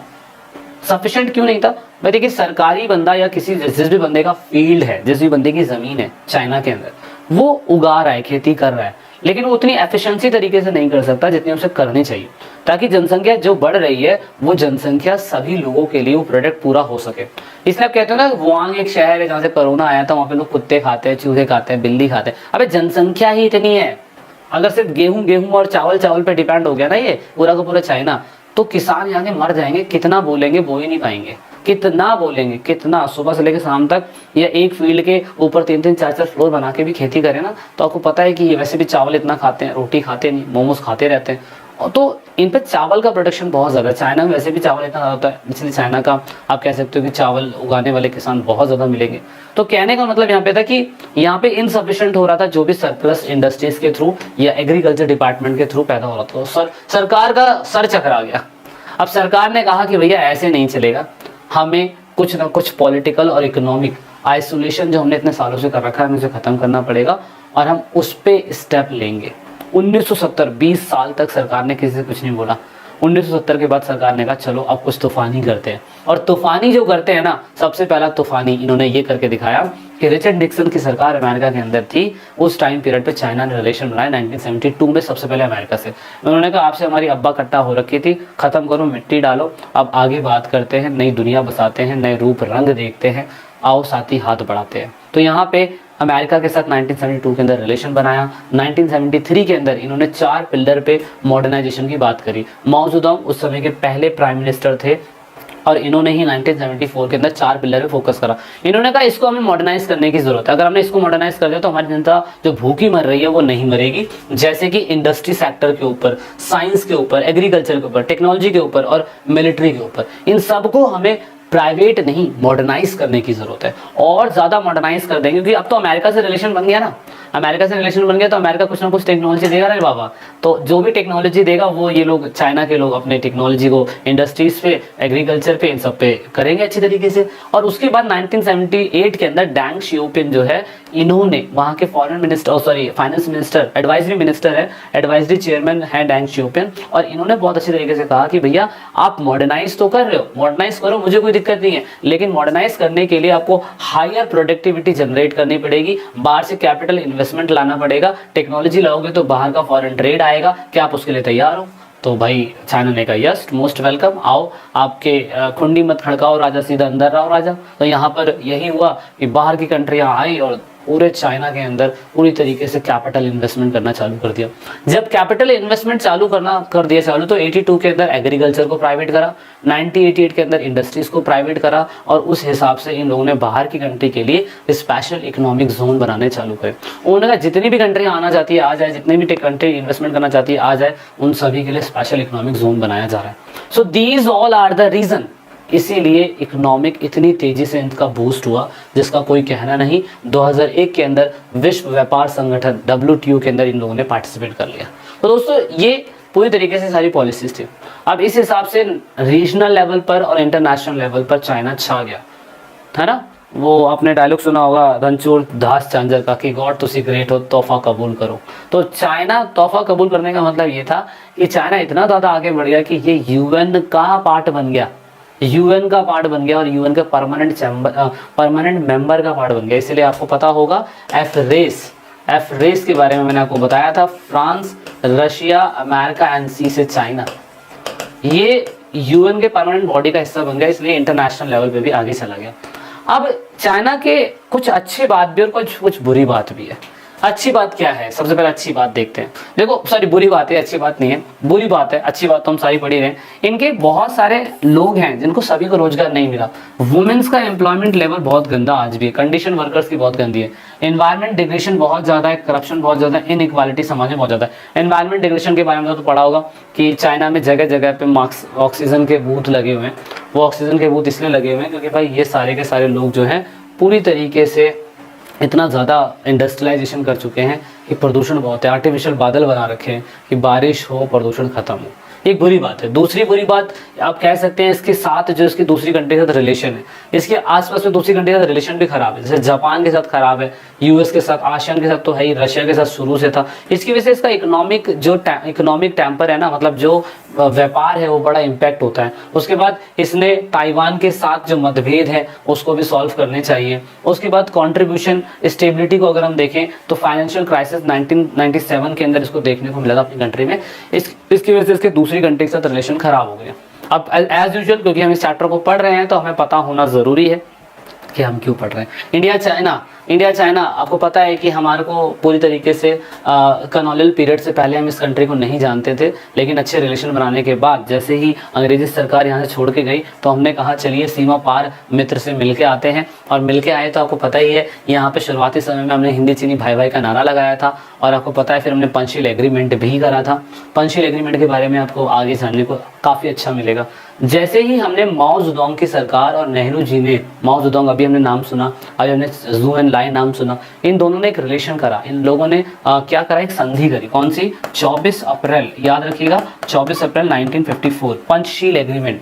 पंचशील एग्रीमेंट से हमने कहा कि भाई आप लोग आपस में, हम लोग लड़ाई नहीं करेंगे वगैरह वगैरह, पड़ोसी मुल्क के आओ आओ आओ मिलो सिलो सालो खेलते हैं, मतलब गले मिलते हैं, रिलेशन बनाते हैं। लेकिन दलाई लामा भारत के अंदर आ जाते हैं। चाइना को लगता है कि हमारे इंटरनल रिलेशन के अंदर खामी खा आ रहा है। इस वजह से 1962 के अंदर हमारा उनसे हो जाता है युद्ध। और ये युद्ध एक तरफा था। ये युद्ध चाइना के ही द्वारा शुरू करा गया 20 अक्टूबर 1962 के अंदर, और 21 नवंबर 1962, एक महीने के अंदर ये युद्ध खत्म कर दिया गया। चाइना ने हमारे लद्दाख के आसपास का प्लेस अक्साई चिन और अरुणाचल प्रदेश के आसपास का इलाका नेफा वो कैप्चर कर लिया। हमें बड़ा गुस्सा आया। इस गुस्से की वजह से हमारे रिलेशन कम से कम 10 साल तक खराब रहे। इंदिरा गांधी की सरकार ने कुछ करना था, लेकिन उस समय हमारे भारत में पॉलिटिकल राजनीति उस समय उथल पुथल हो रखी थी, इसी वजह से एक स्टिक एक्शन नहीं लिया गया। 1971 की शुरुआत में इंदिरा गांधी की सरकार आती है, लेकिन वो फिर गिर जाती है। 76 के अंदर देश में इमरजेंसी जैसी चीज़ें हो जाती है। 77 में सरकार आती है, वो बहुत कुछ करती है, लेकिन उस तरीके से काम बन नहीं पाता है। और उसके बाद 1980 के अंदर जाके इंदिरा गांधी की सरकार सही तरीके से आती है। इसलिए बॉर्डर डिस्प्यूट जो प्रॉब्लम हुई थी, उस प्रॉब्लम को खत्म करने के लिए स्टेप लिया गया 1981 के बाद। और आपको पता है 84 में इंदिरा गांधी जी की डेथ हो गई थी। उनके बेटे को चुना गया था, राजीव गांधी को। और राजीव गांधी ने पहली बार दिसंबर 1998 के अंदर पहली बार चाइना के साथ रिलेशन डेवलप करने की शुरुआत करी। यानी कि बॉर्डर डिस्प्यूट 62 के अंदर हुआ था। उसके बाद कोई भी ऐसा नेता नहीं बना, कोई भी ऐसी सरकार नहीं बनी जो चाइना से फालतू बोल सके, चाइना से कंधे से कंधा, सीने से सीना मिला के बोल सके कि तूने हमारी जमीन कैप्चर करी, वो हमें वापस कर। ऐसा हुआ ही नहीं। सोचो इतने सालों तक क्यों? क्योंकि देश में राजनीति उथल पुथल हो रखी थी। That is why. अब यहाँ पे 1998 के अंदर ऑफ कोर्स क्या कहते हैं, राजीव गांधी की सरकार पूरी तरीके से आती है। राजीव गांधी पीस एंड ट्रांसक्विलिटी ये करते हैं। इसे सीमा और शांति वार्ता बोलते हैं। इसे यथास्थिति बनाए रखने के लिए हम इनके साथ साइन करते हैं, एग्रीमेंट करते हैं। थोड़ा बहुत हमने कहा रिलेशन अच्छा हो जाएगा, अच्छा हुआ भी, लेकिन उस तरीके का नहीं हुआ। Cooperation in science and technology की हमने बात करी दिसंबर 1998 की बात, जब राजीव गांधी विजिट करे थे। लेकिन राजीव गांधी की डेथ हो जाती है। उसी टाइम पीरियड पे हमने इनके साथ ट्रेड करने के लिए अपने खुद के 4 पोस्ट खोले। कौन कौन से? नाथुला पोस्ट, याद रखना पेपर के अंदर आता है नाथुला।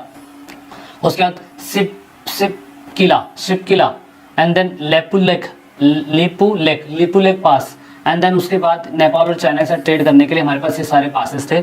आप ये देख सकते हैं, नाथुला पास यहाँ पे है, मानसरोवर के अंदर ये वाला पास है, कैलाश के अंदर यहाँ से एक पास है। ये सारे पास हमने क्यों खोले? ताकि चाइना से कोई ट्रेड हो तो फिर बस के थ्रू, ट्रक के थ्रू सामान हमारे भारत में आ जाए। लेकिन चाइना को पता है क्या बुरा लग गया? चाइना को ये बुरा लग गया कि हम लोगों ने उस टाइम पीरियड में क्या करा, एग्रीमेंट तो कर लिया अच्छा वाला, हमने रिलेशन की बात कर ली, हमने कहा एनर्जी डील की बात होगी, लेकिन दिक्कत हुई कि जब हमने 1998 के अंदर परमाणु विस्फोट करा, परमाणु विस्फोट करने के बाद चाइना की जल गई। उसने कहा कि तुम परमाणु परीक्षण कर रहे हो, किसी को बता रहे नहीं हो, वगैरह वगैरह। इंटरनेशनल लेवल पे बहुत तगड़ा डिस्प्यूट हुआ। अटल बिहारी वाजपेयी की सरकार ही ऐसा कर सकती थी और अटल बिहारी वाजपेयी ही ऐसा कर सकते थे और कोई नेता नहीं कर सकता था। इसकी वजह से यहाँ पे हमारे रिलेशन फिर से चाइना से खराब हो गए, क्योंकि उन्होंने फिर चाइना ने पाकिस्तान को मदद करी एक न्यूक्लियर वेपन बनाने के लिए, न्यूक्लियर प्रोग्राम वहाँ पे चालू करवाया। इससे हमें लगा कि चाइना के रिलेशन हमसे फिर खराब हो गए।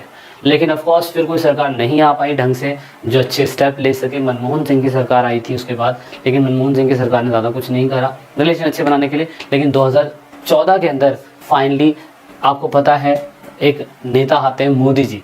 मोदी है तो मुमकिन है, लोगों का मानना है। चीन के राष्ट्रपति शी जिनपिंग ने 2014 में भारत का दौरा किया था। 2015 में भारत के प्रधानमंत्री नरेंद्र मोदी भी गए थे। इस दौरे में जिन समझौतों पर हस्ताक्षर हुआ उसके बारे में पता करिए, आपकी अभी के एनसीईआरटी की बुक में दिया हुआ है। तो दोस्तों ये 24 पॉइंट पे बात हुई है।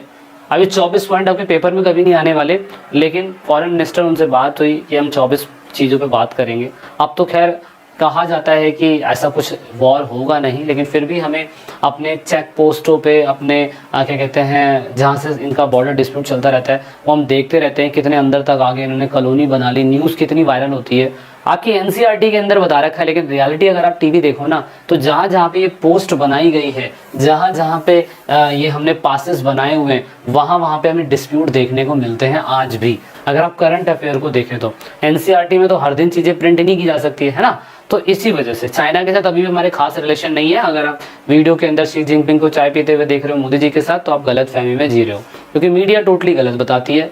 बहुत सारी बातें मसाले के लिए होती है, तो उस पर ध्यान ज़्यादा मत दीजिएगा।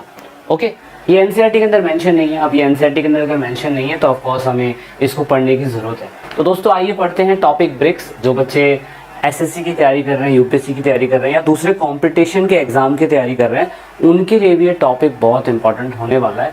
थोड़ा सा आपको ओवरव्यू मिल जाएगा ब्रिक्स होता क्या है। ये नया टॉपिक ऐड हुआ है।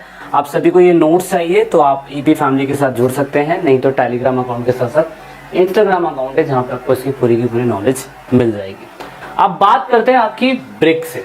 दोस्तों शुरुआती समय में अगर हम इसकी बात करें, टर्म की बात करें, जो टर्म है हमारा ब्रिक्स, वो सही मायने में Brazil, Russia, India, China, south Africa को रिप्रेजेंट करता है। इसको शुरुआती समय में हम देखें तो सिर्फ ब्रिक कहा जाता था, BRIC, यानी कि ब्राजील, रशिया, इंडिया और चाइना ही इसके पार्ट थे। लेकिन अभी इसके टोटल 5 मेंबर कंट्री बन चुकी है। इसकी official language Portuguese, Russia, Hindi, Chinese and आपके क्या कहते हैं इंग्लिश है। हर किसी कंट्री के आप इसमें हेड देख सकते हो।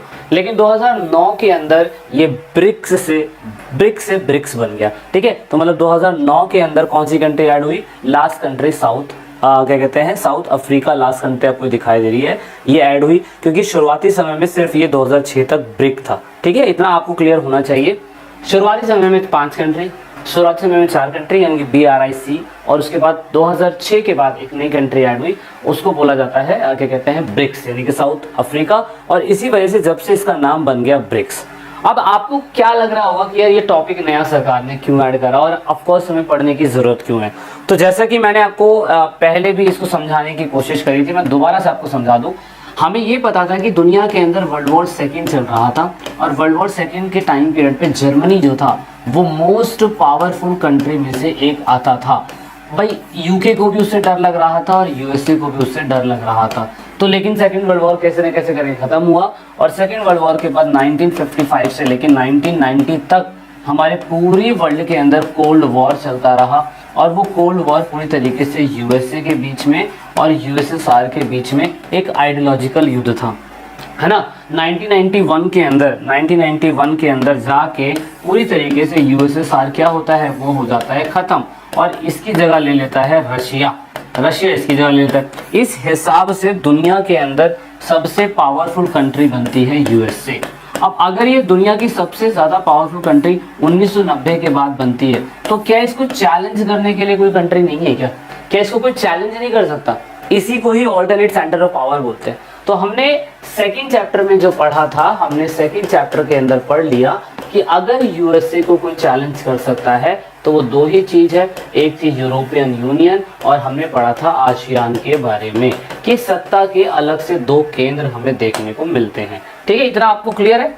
कि हमने पढ़ा किसके बारे में, हमने पढ़ा यूरोपियन यूनियन के बारे में और हमने पढ़ा आसियान के बारे में। लेकिन यूरोपियन यूनियन टक्कर दे सकता था, आसियान टक्कर नहीं दे सकता था। एनसीईआरटी के अंदर मेंशन था कि चाइना एक उभरी हुई व्यवस्था हो सकती है जो कहीं ना कहीं अमेरिका को टक्कर दे सकती है।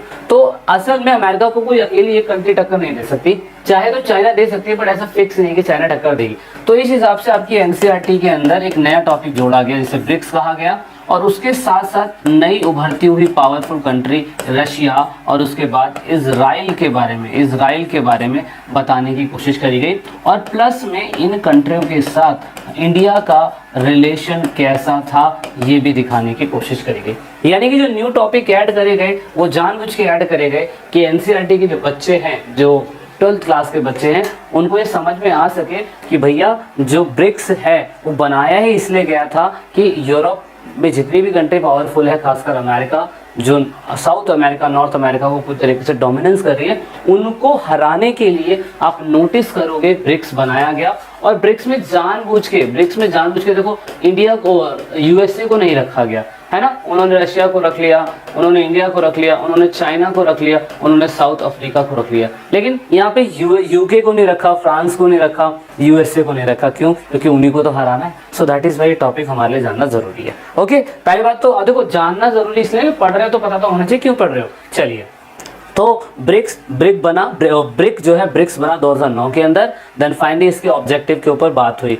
तो cooperate and distribute mutual economic benefit, आपस में आर्थिक सहयोग और क्या कहते हैं लाभ पहुंचाएंगे। और non interference in the internal policy, ये तो ऑफकोर्स हर जगह होनी चाहिए। कोई कंट्री अपने देश में कैसी पॉलिसी बना रही है, इन 5 कंट्रियों को एक दूसरे से मतलब नहीं होना चाहिए। हाँ, हेल्प ले तो एक अलग चीज़ है। म्यूचुअल इक्वालिटी रहनी चाहिए, आपसी समानता यानी कि समझ रहनी चाहिए। इस हिसाब से अगर हम देखें तो ग्रुप्स, जो भी ये 5 कंट्रियों का ग्रुप है, इन सब की कंट्रियों का जीडीपी का अगर टोटल करा जाए तो काफ़ी ज़्यादा है। जैसे कि ब्राज़ील, रूस, चाइना, भारत, दक्षिण अफ्रीका, इनके द्वारा लगभग 42% जनसंख्या है। और उसके बाद जनसंख्या का 42% इनके पास है, जीडीपी का 23% इनके पास है। इलाके के हिसाब से देखें तो 30% इनके पास है। 18% लेवल पे ये ग्लोबल ट्रेड कर रहे हैं। तो इस हिसाब से इनको कहीं ना कहीं अमेरिका के कंपैरिजन में एक चैलेंजिंग के रूप में देखा जा सकता है, क्योंकि ये चीज़ें हैं। अच्छा, दूसरी बात ये कि ये लोग समय समय पे मीटिंग करते रहते हैं। इंडिया के अंदर 29 मार्च 2012 में मनमोहन सिंह की सरकार के टाइम पीरियड पे हुआ था। उसके बाद यहाँ पे आप देख सकते हो गोवा के अंदर 15 और 16 अक्टूबर के दिन 2016 में नरेंद्र मोदी के टाइम पीरियड पे हुआ था। लास्ट मीटिंग सेंट पीटर्सबर्ग के अंदर हुई, रशिया के अंदर, जुलाई 2020 में व्लादिमीर पुतिन के द्वारा। अभी ब्रिक्स की कौन सी नई मीटिंग, 13वीं मीटिंग हुई थी? आप मुझे बताइए कि ब्रिक्स की 13वीं मीटिंग कौन से शहर के अंदर हुई है या कौन सी कंट्री के अंदर हुई है? आप मुझे कमेंट करके जरूर बताइए, क्योंकि पेपर के अंदर आने के पूरे चांस है। जीके का एक क्वेश्चन बन सकता है अगर आपकी किस्मत खराब रही तो। अच्छा, अब इनके अचीवमेंट क्या है दोस्तों? 5 घंटे आपस में मिली। इनके अचीवमेंट ये कि एक इंटरनेशनल फॉर्म है, इसमें हर कंट्री अपनी बात रख सकती है। जैसे कि इंडिया अगर हम देखें तो यूएनओ के सामने इंडिया चाइना से डायरेक्टली बात नहीं कर सकता, क्योंकि चाइना जो है वो यूएनओ के अंदर ज़्यादा पावरफुल है ना। उसके बाद रशिया जो है, रशिया वो क्या कहते हैं अपना डोमिनेंस जो है वो यूएन के अंदर दिखा सकता है, लेकिन यहाँ जो ब्रिक है इसमें नहीं दिखा सकता। जैसे कि अभी हमने पढ़ा था आसियान रीजनल फर्म के बारे में कि 1994 के अंदर आसियान रीजनल फर्म बनाया गया था आसियान कंट्री के द्वारा, जिसमें जो छोटी कंट्रियां हैं वो कंट्रियां इनके सामने यूएन या ब्रिक्स के अंदर फालतू नहीं बोल सकती, अपनी बातें नहीं रख सकती, लेकिन आसियान रीजनल फर्म के अंदर छोटी कंट्री अपनी बातें रख सकती है अगर ये बड़ी कंट्रियां इनके साथ आती हैं तो इस हिसाब से जो इनका अचीवमेंट है बड़ा अच्छा रहा। इन लोगों ने पूरी तरीके से एक वैश्विक पहचान बनाई है। ब्रिक्स बनाने के बाद अपने आपस में रिलेशंस काफ़ी अच्छे इन लोगों ने डेवलप कर दिए हैं। अच्छा, दिक्कत बात ये है कि जो बाइडेन नए क्या कहते हैं यहाँ पे राष्ट्रपति बनते हैं, इनको इसके अंदर नहीं रखा जाता है। तो ये एक बहुत ही बड़ा क्या कहते हैं क्रूशियल सवाल है, क्यों नहीं रखा गया। इसके पीछे मैंने आपको रीज़न बता दिया था। अब यहाँ पे ये थिंक टैंक है, इसी के ऊपर ही सारे लोग काम करते हैं। Cooperation of economic growth, peace and security यानी कि शांति और सुरक्षा, पॉलिटिकल एंड इकोनॉमिक गवर्नेंस, और पूरी तरीके से sharing the knowledge and innovation, आपस में जो भी चीज़ें होंगी शेयर करेंगे, जो भी वार्तालाप होगी वो शेयर करेंगे, और रिलेशंस को और अच्छा करेंगे। जैसे चाइना के साथ हमारे रिलेशन ख़राब है, इसके थ्रू चाइना के साथ हमारे रिलेशन काफ़ी अच्छे हो जाएंगे। रशिया के साथ हमारे रिलेशन काफ़ी अच्छे तो और अच्छे हो जाएंगे। साउथ अफ्रीका से तो खैर है ही अच्छे, तो ये एक अच्छी बात है। अब यहाँ पे ना सबसे अच्छा मुझे पता क्या लगा, सबसे अच्छा मुझे ये लगा कि जिस तरीके से आईएमएफ जो है ना, आईएमएफ वो वर्ल्ड बैंक के पैसों की मॉनिटरिंग करता है और दुनिया के सबसे बड़े बैंकों में से वर्ल्ड बैंक आता है, सबसे बड़े बैंकों में से। लेकिन इन लोगों ने, इन पांचों कंट्रियों ने मिलकर अपने खुद का बैंक बनाया है और ये बहुत बड़ी बात है। मान लीजिए कि इंडिया को अगर पैसा चाहिए किसी कारणवश, तो वर्ल्ड बैंक से ही वो पैसा ले सकता था। पहले वर्ल्ड बैंक से पैसा ले सकता था, आईएमएफ से पैसा ले सकता था, या इलॉन मस्क से पैसा ले सकता था, या आपके क्या कहते हैं मार्क ज़करबर्ग से पैसा ले सकता था, या माइक्रोसॉफ्ट के क्या कहते हैं सबसे दुनिया के सबसे अमीर आदमी कई सालों तक रहे बिल गेट्स, उनसे ले सकता था। लेकिन अब इन्होंने अपने खुद का ही 5 कंट्रियों का बैंक बना दिया, जिसमें 5 कंट्री अपना खुद का फंड डालेगी। तो यहाँ पे ये आईएमएफ को टक्कर देने के लिए एक ऑल्टरनेटिव बना, तो सबसे बड़ी बात रही इनके अचीवमेंट में। अब भारत की लिमिटेशंस इसमें क्या है दोस्तों, भारत की लिमिटेशंस या सभी कंट्रियों की लिमिटेशन क्या है, सभी कंट्रियों की लिमिटेशन है कॉमन पॉलिसी सभी कंट्रियों की एक जैसी नहीं है, सभी का अंडरस्टैंडिंग एक जैसी नहीं है, सभी के पॉलिटिकल एक्शन एक जैसे नहीं है। ज़्यादातर चाइना जो है इस ब्लॉक के अंदर डोमिनेंस करने की बात करती है, क्योंकि सबसे ज़्यादा शेयर जो है चाइना का रहता है। दूसरा इकोनॉमिक इरेगुलरिटी है, जैसे कि एग्जांपल के लिए चाइना के पास फॉरेन रिजर्व ज़्यादा है, हमारे पास फॉरेन रिजर्व कम है, तो भाई हम लोग ज़्यादा कम पैसा दे पाते हैं इसके अंदर। तो ये एक थोड़ा सा इशू रहता है। ग्लोबल इशू जैसे टेररिज्म चाइना में ज़्यादा हो रहा है, या रशिया के अंदर ये लोग ज़्यादा हथियार बेच पा रहे हैं। हमारी कंट्री के अंदर क्लाइमेट चेंज की प्रॉब्लम नहीं है, पर चाइना के अंदर है। तो ये थोड़ी सी मिसअंडरस्टैंडिंग है जो हमें देखने को मिलती है। हमारे भारत का रोल सिंपल सा ये रहा कि भारत दुनिया का सबसे फास्टेस्ट ग्रोइंग कंट्री बन चुका है, इकोनॉमी में 5वें नंबर पे। भले से ही हमारी जीडीपी खतरे में है, लेकिन हम कह सकते हैं, एनसीईआरटी में हम लोग लिख सकते हैं। 2016 में 2012 में हमने सक्सेसफुल मीटिंग करवाई। अभी होपफुली अच्छा हुआ कोरोना टाइम पे हमने इनकी मीटिंग नहीं कराई, नहीं तो हम लोग फ्लॉप हो जाते। अब यहाँ पे साथ साथ में हमारा फाइनेंशियल स्टेबिलिटी काफ़ी अच्छी है। 2018 में इकोनॉमिक क्राइसिस पूरी दुनिया में चल रहा था, लेकिन हमारी कंट्री के अंदर ठीक ठाक था, काफ़ी अच्छी तरीके से।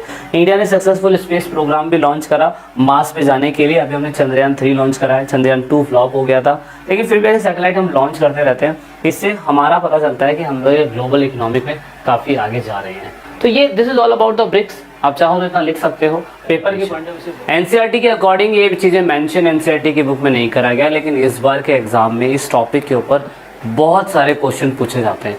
जो बात करते हैं हम लोग, अगर आप वर्ल्ड के मैप में देखें तो इजराइल के बारे में वर्ल्ड का मैप आपको दिखाई देगा। और इतनी छोटी सी कंट्री है ना, आप सोचोगे यार इस कंट्री के बारे में भारत से हम डिस्कशन कर क्यों रहे। भारत के कंपैरिजन में अगर हम बात करें तो भारत का हरियाणा, यूपी इतना बड़ा है ना कि इसकी पूरी कंट्री इसके अंदर समा जाएगी। लेकिन फिर भी छोटी कंट्री होने के बावजूद भी इससे हमें कितना ज़्यादा फायदा होता है। तो ये डायलॉग बिल्कुल सही साबित होता है कि छोटा पैकेज बड़ा धमाका ये कंट्री कर सकती है। तो अगर हम वर्ल्ड के लेवल पे देखें तो इतना बड़ा दिखाई नहीं देता, लेकिन अगर हम इंडिया के लेवल पे देखें तो आपको ये पूरी कंट्री दिखाई देती है। This is called the Israel. Okay, वैसे मैं आपको एक इंटरेस्टिंग फैक्ट बताता हूँ। बीच में एक टॉपिक बड़ा फेमस हुआ था इजराइल और फलस्तीन के रिलेशन के बारे में। वो आपस में ही लड़ रहे हैं। अगर ये टॉपिक आपने इजराइल और फलस्तीन का नहीं देखा है तो यूट्यूब पे जाके वॉच आउट कर सकते हैं। इजराइल फलस्तीन के रिलेशन के बारे में इनके बीच में झड़प क्यों हो रही है। अगर 21st सेंचुरी यानी कि 21वीं शताब्दी के मनुष्य की बात करें तो आज के मानव को पता है कि इससे कितना फायदा लेना है। तो इजराइल हमारे लिए एक यूजफुल कंट्री है और दोस्तों इससे हमें फायदा बहुत ज्यादा होने वाला है। दैट इज वाई हम जानेंगे इजराइल के बारे में कि इजराइल हमारी science, technology, defence, intelligence, economic, technology, innovation, industrialisation, agriculture development इन सब में कैसे मदद कर रहा है। तो सबसे पहले इजराइल की अगर हम बात करें तो इजराइल के बारे में आप देखें तो इसकी कैपिटल जेरूसलम है। आप देख सकते हो यहाँ पे इसकी जो लैंग्वेज है हिब्रू बोली जाती है। यहाँ पे ज्यादातर लोग अरबिक बोलते हैं, ज्यादातर जूइश यहाँ पे रहते हैं। उसके बाद जूडिज्म यहाँ पे सबसे ज्यादा अपनाया जाता है। इजरायली लोगों का डोमिनेंस यहाँ पे ज्यादा है। यहाँ के प्रेसिडेंट रिक वेन करके इनका नाम है। यहाँ के पीएम जो है बेंजामिन करके इनका नाम है। उसके बाद चीफ जस्टिस अलग हैं। ऐसे करते करते आपको सारा डेटा मिल जाएगा, गूगल के ऊपर भी मिल जाएगा और हमने यहाँ पे भी देने की कोशिश करी हुई है। ठीक है, तो आपने जानना क्या है दोस्तों, आपने जानना सबसे पहले बात तो ये है कि इजराइल जो है आज इंडिया के लिए इतना ज्यादा इंपॉर्टेंट क्यों बन गया है। Israel India relation refer the bilateral economic, military and strategic tie between the Republic India and the state of Israel. दोस्तों भारत ने बायलैटरल संधि करी। बायलैटरल का मतलब है द्विपक्षीय सिद्धांत के तहत। अगर वो हमारी कुछ मदद करेंगे तो हम उनकी भी कुछ मदद करेंगे। ऐसा नहीं है कि हम उनसे ही फायदा ले रहे हैं, उनको फायदा नहीं पहुंचा रहे, ये बिल्कुल गलत है। ऐसी सिचुएशन में हमने बायलैटरल ट्रेड करा और हमें पता है कि हमें इनसे फायदा होने वाला है, तो इस हिसाब से ये हमारी इको फ्रेंडली कंट्री बनी। जिस भी कंट्री के साथ हम बायलैटरल ट्रेड करते हैं तो याद रखना उस कंट्री की हमेशा एम्बेसी हमारी कंट्री में होती है और हमारी एम्बेसी उनकी कंट्री के अंदर होती है। एम्बेसी को हिंदी में दूतावास कहते हैं। अब दूतावास का क्या काम होता है ये मत पूछना, आप इसको गूगल पे सर्च कर सकते हैं। तो इसीलिए तो अगर हम इजराइल एम्बेसी की बात करें तो मेरे घर से थोड़ा सा ही 10, 15, 20 किलोमीटर की दूरी पे ये इजराइल एम्बेसी देखने को मिल जाएगी। और यही हमारी इंडियन एम्बेसी जो है तेल अवी करके, ये मेरे घर से कम 5000, 6000 किलोमीटर दूर एम्बेसी जो है इजराइल के अंदर मिल जाएगी। तो दोनों की एम्बेसी आप देख सकते हो एक दूसरे की कंट्री के अंदर सिचुएटेड है। अब उसके बाद अगर हम डिप्लोमेटिक रिलेशन की बात करें तो हमने इसे स्टैब्लिश कब से करा दोस्तों? हमने इसको 1992 से स्टैब्लिश करा। क्यों? अच्छा, ये बड़ी बात है कि हमने 1992 से स्टैब्लिश क्यों करा। कारण था कि पूरी दुनिया के अंदर रशिया जो था, मतलब यूएसएसआर जो था, उससे पहले हमारे रिलेशन अच्छे थे। हम उससे रिलेशन तोड़ के इससे रिलेशन बना नहीं सकते थे। दैट इज वाई जब यूएसएसआर पूरी तरीके से खत्म हुआ, रशिया बन गया, तो फिर हमने इसके साथ संबंध बनाने चालू कर दिए। कारण क्या था? कारण देखो लिखा हुआ है, क्योंकि उस टाइम पे ये यूनाइटेड स्टेट ऑफ अमेरिका और नाटो का दोस्त बना हुआ था और हम लोग नॉन अलाइंड मूवमेंट चला रहे थे, हमें किसी के साथ मिलना नहीं था और साथ में हमारे अरब वर्ल्ड के साथ रिलेशन अच्छे थे और सोवियत यूनियन यानी कि यूएसएसआर के साथ रिलेशन अच्छे थे। तो उस टाइम पे हम ये कह सकते हैं कि हम एक दूसरे के दोस्त नहीं दुश्मन हो सकते थे, क्योंकि ये बंदा दूसरे खेमे में था, ये दूसरे खेमे में था। लेकिन हाँ, आपस में हम लोग कभी लड़े नहीं। इंपॉर्टेंट बात है, हम आपस में कैसे लड़े नहीं, हम लड़े नहीं, क्योंकि देखो हमारा जिससे काम होता है हम तो उसी से काम निकालेंगे ना, हम खामी का दूसरे के टांग में टांग क्यों फंसाएं। अब जैसे ही 1992 के बाद प्रूफ होती है तो यहाँ पे पूरी तरीके से हमारे रिलेशन इजराइल से और अच्छे हो जाते हैं। Israel provided on ground intelligence and the weapon during the 1999। अब देखो 91 के बाद ही यूएसएसआर खत्म हुआ, तो यूएसएसआर के बाद अब देखो दूसरी कंट्री को हमसे तो फायदा लेना है ना, इसलिए कारगिल वॉर में भी हमारी उस समय इजराइलों ने मदद करी थी। और 2001 के अंदर गुजरात में रन के कच्छ में भूकंप आया था, तो उस टाइम पे भी इजराइलियों ने हमारी मदद करी थी। अब सोचिए कोई घायल बंदा है, कोई रोता हुआ बंदा है, तो ऐसे में अगर कोई भी कंट्री उससे कुछ पूछ ले, उसका हेल्प कर दे, तो अब सोचिए वो कितना गहरा दोस्त बन जाता है। तो इस तरीके से ये कंट्री हमारे दिल में बसी एंड देन फाइनली हमने इनसे 3 तरीके के बेनिफिट लिए और इनको भी हमने एक तरीके का बेनिफिट दिया। जैसे मिलिट्री कोलैबोरेशन करा, एग्रीकल्चर कोलैबोरेशन करा और कुछ अभी वर्तमान समय में हमने इनके फायदे की बात भी करी। मिलिट्री कॉर्पोरेशन की बात अगर हम करें तो देखो इन लोगों ने हमें रेडार बेचे, इन लोगों ने हमें सर्विलांस इक्विपमेंट भेजे, इन लोगों ने हमें कॉन्ट्रा इंटेलिजेंसी ट्रेनिंग भी दी, जिससे हमारी कंट्री के अंदर एंटी टेरर फोर्स बने और जो भी आतंकवादी जैसी चीजें हो रही है हम उनको खत्म कर सके। तो अगर आप ये चार्ट देखें, ये मैंने निकाला हुआ है, Israel among of top 4 arm supplier to India apart from Russia, US and France. हम रशिया, यूएस, फ्रांस से तो लेते सामान है, लेकिन हम साथ में इजराइल से भी सामान लेते हैं। मिसाइल डिफेंस लिए हमने, ड्रोन्स लिए हमने, रेडार्स लिए हमने, एवेस लिए हमने, मिसाइल और बॉम्ब्स लिए हमने इन लोगों से, क्योंकि देखो हमें भी तो डेवलप होना है ना। अच्छा, सबसे बुरी बात तो ये इंडिया की, इंडिया खुद बना ही नहीं पाता यार, खुद भी बना ले, खुद बना के भी बेच दे। मेरे को लगता है कि आने वाले अभी 20-30 साल लगेंगे इंडिया को इन चीजें अच्छे करने में, लेकिन हम खरीद लेते हैं, हम दिमाग नहीं लगाते, हम दूसरी चीजों में दिमाग लगाते हैं। ओके, तो 2014 में जैसे ही नरेंद्र मोदी का इलेक्शन जीतता है तो एनसीईआरटी इनके बखान करती है। ऑफ कोर्स नरेंद्र मोदी के आने के बाद ही सब कुछ अच्छा हुआ, ये मैं कह सकता हूँ, क्योंकि ये थोड़े से बोल्ड नेता थे तो इन्होंने काफी अच्छा कुछ करा। अब इजराइल ने हमारी कंट्री के अंदर लगभग करके 662 million worth of Israel weapon and defence item to India. मतलब इतना पैसा इन्होंने हमसे कमाया और इतना सारा सामान इन्होंने हमसे दिया। बीच में यहाँ पे आपको पता है कि 2014 के बाद नरेंद्र मोदी जी जीतते हैं तो इजराइल के डिफेंस मिनिस्टर जो होते हैं भारत विजिट करते हैं, इजराइल में देखते हैं, मतलब भारत में देखते हैं ये किस किस चीज़ों की ज़रूरत है, क्या क्या सिक्योरिटी को ठीक किया जा सकता है। एक हमारे लिए एक अचीवमेंट जैसा है। इवन इन लोगों ने हमारी ये भी नहीं मदद करी, इन लोगों ने इवन हमें ये बताया कि अगर मान लो कि तुम्हारा ज़मीन के अलावा पानी के कहीं से अटैक होता है तो ऐसे टाइम पीरियड में तुम इन अटैक से कैसे बच सकते हो। तो इसके लिए इन लोगों ने हमें क्या बताया, इन लोगों ने हमें एक ड्रिल करके दिखाई। INS मुंबई, INS त्रिशूल, INS आदित्य, ऐसे सारे क्या कहते हैं पूरे के पूरे वो गए, आपके जहाज गए, पानी के जहाज गए, उन्होंने हमें सिखाया कि किस तरीके से हम लोग इन सब चीज़ों को एंटी टेरर अटैक से बच सकते हैं। बीच में 2020 के अंदर चाइना के साथ हमारा फिर से कुछ कांड हो रहा था, इसलिए हमने अपने आप को मजबूत करने के लिए हमारे डिफेंस मिनिस्टर जो हैं इन्होंने कहा कि हम और बम खरीदेंगे चाइना से लड़ने के लिए इजराइल से। इजराइल जब और बम खरीदेंगे तो इजराइल हमारी कहीं ना कहीं डायरेक्ट इनडायरेक्ट मदद तो करेगा ही ना, तो ये भी एक अच्छी बात रही। अच्छा, एग्रीकल्चर के नाम पे हमारा इनसे कोलैबोरेशन कैसे हुआ?